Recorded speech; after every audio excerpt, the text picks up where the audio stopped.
Hello po, magandang hapon. Ito ang isda natin ngayong January 30, 2026. Ito guys, kalahati lang sa planggana. Karamihan guys, mga dilis.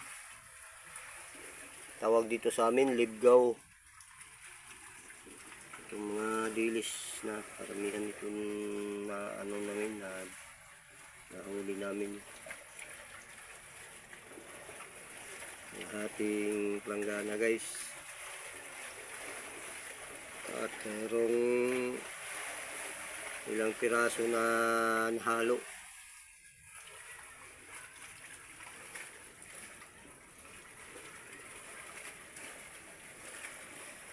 Karamihan guys, mga dilis libgaw dito sa amin.